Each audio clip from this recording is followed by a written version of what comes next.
Alright, hello everyone, and welcome to the secondhand toque, my attempt at an unboxing.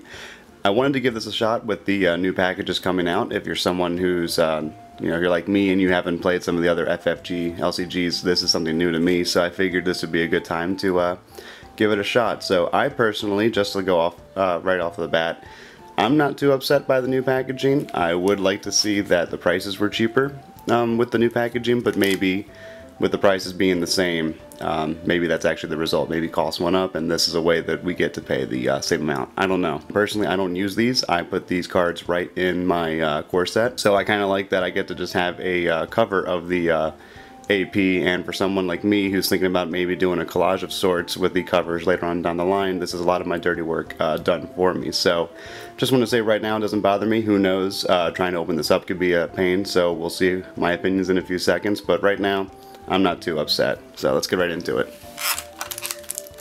Apologize for the sound. Okay, so, I mean, I am a little upset that it's not thicker cardboard.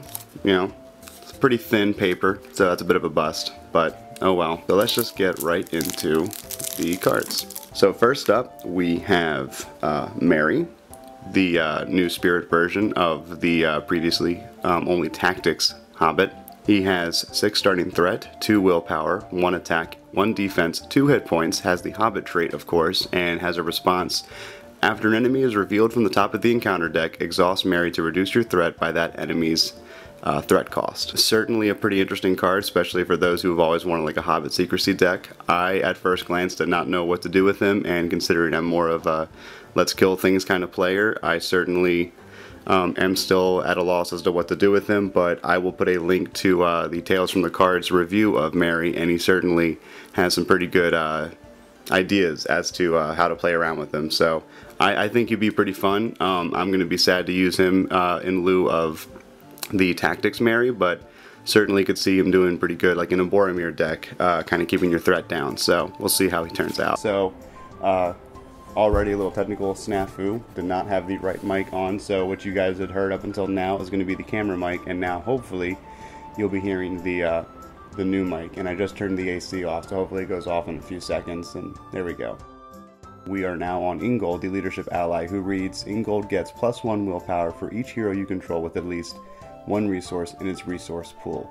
Not sure really what to think about him. I mean, at best he's just a 3 willpower, 3-costed leadership ally with the Gondor trait. Maybe he could be good, but I don't know at the moment. I would like to see. Oh, there goes the cat getting in cabinets. There's not much I can do about that, so sorry about that. I think it might be a bit of a dud, but I'd like to see what people do with him. We'll go to our leadership event, which is Rallying Cry. It's a 2-cost leadership event with a response. After an ally leaves play, add it to its owner's hand instead of placing it in the discard pile. And then as a Valor action, until the end of the phase, add each ally that leaves place to its owner's hand instead of placing it in the discard pile. So instead of just 1 ally, if you have 40 or more threat and you lose a bunch of allies, you get to have all of them go into your hand instead of going to the discard pile. So I think a pretty good card. Certainly would be good with like an ally leaves play deck. Certainly really goes well with Rohan if you're just going to start sacrificing all your dudes. I think it's pretty good. Maybe not the best card in this pack, but still pretty fun. So we have the Honor Guard, which a lot of people have already seen before. I know he was spoiled a long while ago. He is a 2-cost Tactics ally with 0 willpower, 0 attack, 1 defense, 3 hit points. He has the Gondor and Warrior trait, which is really cool, and he has the response, exhaust Honor Guard to cancel 1 point of damage just dealt to a character. And then he has a Valor response, exhaust and discard Honor Guard to cancel up to 5 points of damage just dealt to a character. Pretty decent if you don't need a defender and you have a treachery that does some archery damage that you need to mitigate. He's pretty good at that. And then at the end of the game, if maybe you have a hero that's about to go down, he's a pretty good sacrificed outlet to just get rid of that damage. I think he's pretty cool. I think he's pretty well costed, and his traits are really neat, so I could see a lot of people having fun with this guy. Moving on, we have a Tactics attachment, Raven Winged Helm. It is a 2-cost Tactics attachment, has the traits Item and Armor, and it says attached to a hero with Sentinel, limit 1 per hero. And it has a response, exhaust Raven Winged Helm to cancel 1 point of damage just dealt to attached character. Thankfully it's not restricted. That's pretty good in itself.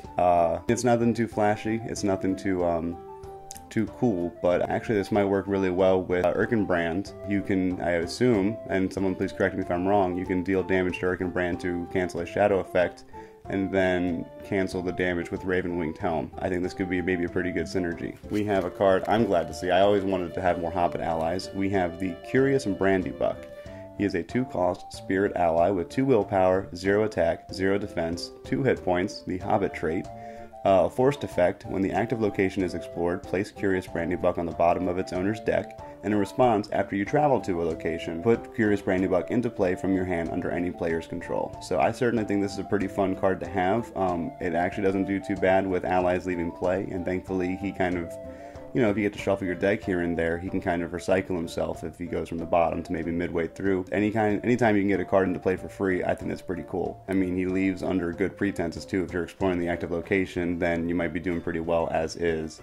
And, you know, maybe you'll just draw another one of these anyway. So I really like him. I certainly want to use him, and can't wait to be playing around with him. Next up, we have an attachment that, again, if you go to Tales from the Cards, he references this in his Merry analysis. This is the Hobbit Pony, a 0-cost spirit attachment that reads, attached to a Hobbit hero, restricted, has the Mount trait, has a quest action.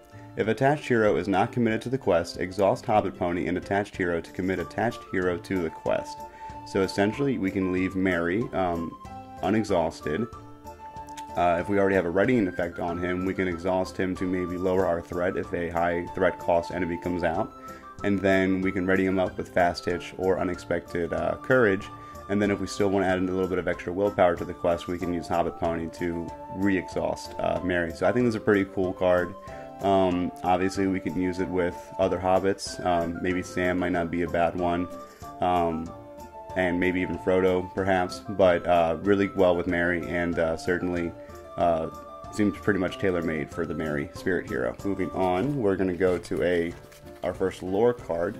We have a 3-cost lore ally called the East Road Ranger. It has 1 willpower, 2 attack, 1 defense, 3 hit points, has the traits Dunedain and Scout, and reads, East Road Ranger gets +2 willpower while committed to a side quest. This card is obviously very scenario specific. If you're playing one of the older quests, this obviously will not do so well unless you're playing a multiplayer game or a solo deck with quite a few side quests. Maybe with some of the quests that are coming out right now, this will do pretty well, but very specific. I don't imagine this would be in a lot of decks, but its traits are also pretty nice as well.